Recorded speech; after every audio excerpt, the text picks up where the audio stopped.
School is an area where you learn new things, learn how the way of life works, and of course, the practices that you need to be able to fit in with society. For others, school can be a good thing, while the rest do not think the same way at all. In this feature story, join me, Ian Indimuli, as we enter into Machakos High School.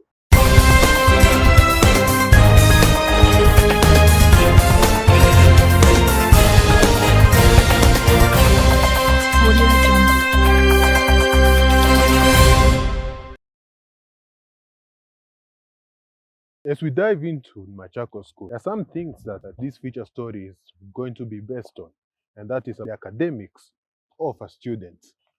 In academics, for some people, it's a good topic to discuss, but for others, it's not such a good topic to discuss. Why? Because of their bad performance. While for those who see it as a good thing to discuss, it's because they have been performing well and have somehow been taking the study seriously. However, for those who are performing well, sure they are taking their study seriously, but I am sure that there are some issues that could be behind this. Not just because of studies, there has to be something, and that is why I am here to dissect this information. And for this, I need to ask 4 individuals on what they think could be the cause of this problem and what they can do to remedy this problem. To begin this interview, we'll be going to the school's administration block as we interview not only the principal of the school but also the deputy as they share to us their views of why they think this is happening. Yeah, students' performance will vary, and many times students who are underperforming, there are many underlying factors, beginning from sometimes family issues to discipline, and even the environment in which they operate in. For example, issues to do with peer influence, where they influence each other negatively. Secondly, issues to do with discipline, where you find the students entering into issues that sometimes lead to them being suspended from school, and this affects their time they interact with the teachers and interact with content. We also witness issues that are carried from family. Maybe this child is coming from single parenting and therefore is having doubt in his mind on who is his father or who the mother is. So you find such things also affect the student's performance. Issue of environment in which the student is. Schools, for example, within the school, does the school provide opportunities for the child to explore part of what they know, their talent, for example? Does the classroom environment also, is it conducive for learning and teaching? And then, of course, there is the teacher aspect, whether teachers are able to identify the low performance and provide opportunities for them to improve on their performance. Thank you, Mr. Ndimuli, for sharing your views on why the students' poor performance is the way it is. And now I need to ask, could there be any solutions to those very issues that are leading to their poor performance? Yes, there are solutions and ways we can try to improve on the students' performance. Some of which have been tried before and they have worked. For example, in trying to address the issue of peer influence, negative peer influence, we look at guidance and counseling, where the guidance and counseling department can talk them through issues of friendship, issues of peer influence, and then also sometimes issues of drugs and substance abuse. There is also bringing in professionals, industry players, to come and talk to the student about the importance of good performance and how they themselves have succeeded through good performance. These would be able to help. At times, there is also parental involvement, where we call in parents to come and discuss with the child and the teachers together to be able to establish what is really contributing to the poor performance. If there are issues coming from home, then the parent is able to explain. If there are internal issues, together we are able to solve. On a school environment that may be affecting the student not to perform well, you'll need to look at is the environment due to teachers not doing their work well, or is it because other students are influencing? If it is the issue of teachers, then it becomes the responsibility of us in the administration to be able to address issues of teachers not performing well. And if it is due to peer influence, as I've said, guidance and counseling and involvement of professionals. Yes, thank you. One of the main cause is inadequate teaching running materials in schools. This will include books and stationery, the laboratories, the libraries. That will be one of the causes of that poor performance. Two, it will be families, especially families that are broken, also affect negatively the performance of students, because some of them get stressed, depressed because of that. Another would be financial constraints from the families. Some parents are not able to pay school fees for their children in good time. Some of them are sent home and remain there for some time, and therefore not able to catch up with the others.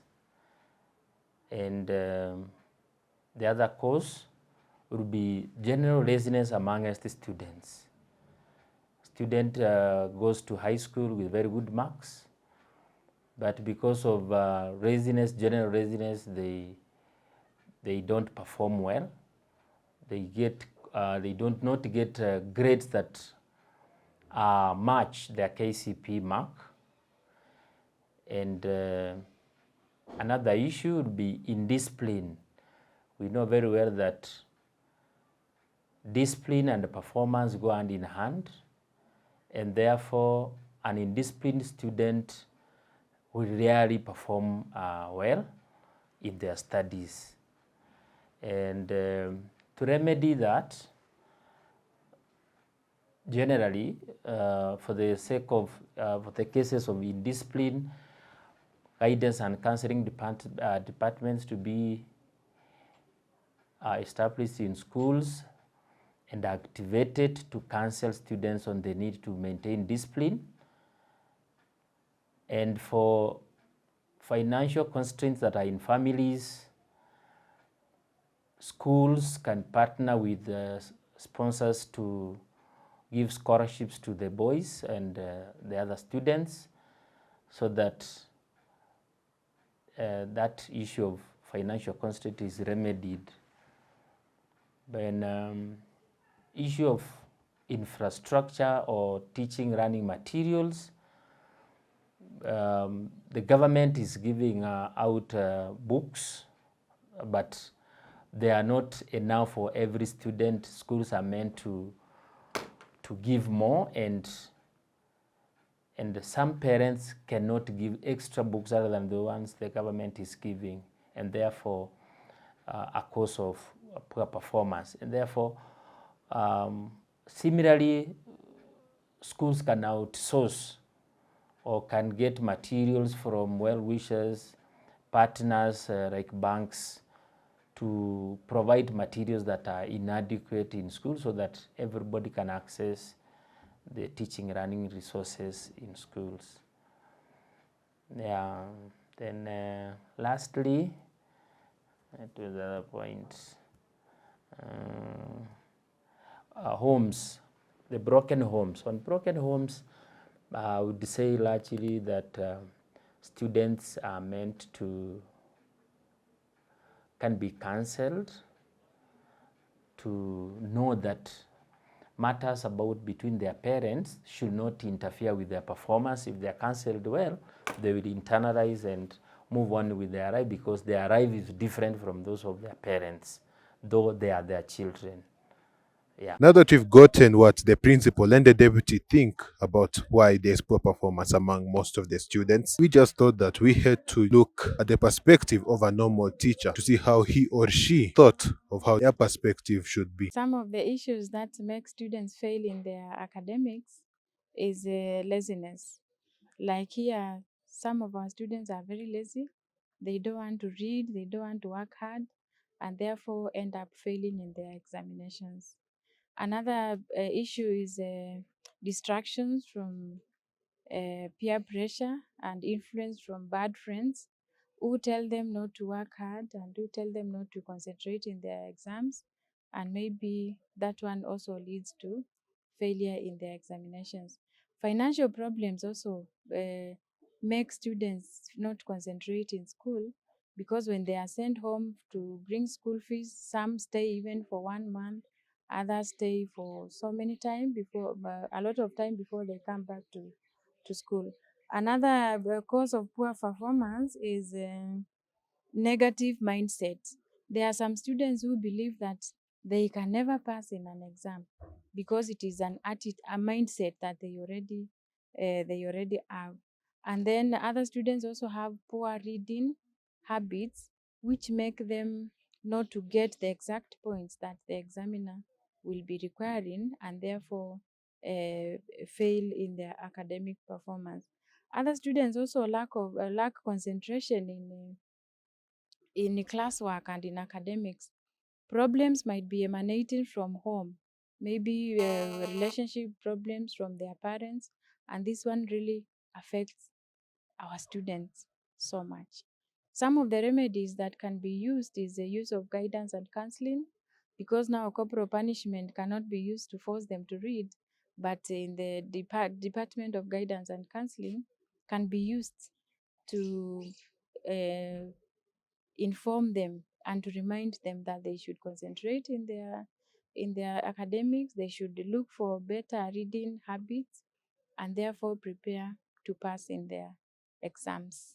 Thank you. Now that the teacher's given us her perspective of the cause of poor performance and how she and now she can, we thought that instead of just focusing on the adults, what about what the students think? For that, I had to interview one of the students. In the school captain is supposed to be the representative of the students. So by asking him, it could be a general interpretation of what the students think. One of the challenges or the causes of poor academic performance in school, to begin with, we can talk about laxity among the students. I thought that the students feel that the education system is tiresome and they choose to relax. Number two, we can talk about the background where this child is coming from, whereby the students tend to hold challenges that they face at home and bring them to school, leading to a divided attention. Instead of giving total attention to the studies, his thoughts or his mind is preoccupied with the issues or problems that are at home. Number three, we can talk about the environment that is created by the fellow students. So you'll find when the fellow students that the student is interacting with or is in class with, if they don't have a reading culture, the student or the student involvement will also be affected by that. In that, you will also not develop a reading culture because the friends that they are in the class, they don't have that culture also. On top of the students' attitudes towards the teacher, whereby if a student hates a particular teacher or develops a negative attitude towards a particular teacher, now it becomes a problem where the students deject or resents that particular subject, leading to failure. Solutions, I talked of the first issue. The first issue was laxity. The solution, this one can only be solved by the students themselves, whereby they need to educate themselves, or rather be educated or inform themselves on the importance of this education that they are going through. So they need to see the need of the education. And that one is the only person who can solve the problem. It is the students themselves. They need to reason keenly, deeply, and see the need. Then that problem will be solved. Number two, I talked about the background. The students need to understand that there is very little that they can do about their background, where they are coming from. And when they are in school, now they are being given a platform to change the story. Now, the story at home can be changed through education. If it's from a poor background, the student needs to understand that he is in school to solve that problem that is at home. And for the time being, even if the challenge is there, he needs to be sure and accept that there is little that I can do, and I should focus on my studies to change that story. Number three, I talked of the reading culture that is created by the students that are around this particular student. Now, the students need to develop like a mechanism or protective mechanism against external influence, whereby students know that they are in this race alone and that they need to find ways of surviving alone, even when the whole crowd is moving to a particular direction. A student knows that I'm in this race alone and I need to make my own informed decisions in order to make a difference in whatever I am doing. The last issue I talked about was about the attitude. Students need to know that the teachers are already living in their future. They had their time to look for their own, and they went through the class. What they have is what they worked for those times, of which now the students are now in that, they are now creating their own story. The teacher's fate is already sealed. He will be a teacher until he dies, until he retires, and he will die a teacher. You cannot change that story. But for a student, now he's in that journey, and the teacher has nothing to lose. Even if the student will not go to class, will not study, will hate the subject, will not read the subject and fail in class, the teacher at the end of the day has nothing to lose. So unless students understand that, it will remain to be a problem that when a student has a negative attitude towards a teacher, then you will hate that particular subject. So the students need to reason very keenly around this problem and the many other problems that I have not talked about. They need to reason together as a group, and also indulge the various people who can assist them. That we talk of the counselors, the schools have guidance and counseling departments. Also, they can involve them in solving their problems, and also their students' council. They can involve them so they think of their issues of which they know about. Then they sit down and think of solutions. As you have heard, there are different situations in which many students get poor grades and have poor performance. Some maybe because of their background, others because it's emotional, others maybe because of laziness. But either way, they have their own way of curbing this issue. Thank you for joining me on this feature story. And as I conclude, I hope all of you have a great day, and have a great whatever that time of the day you're having in this country or in the world. And have a good day.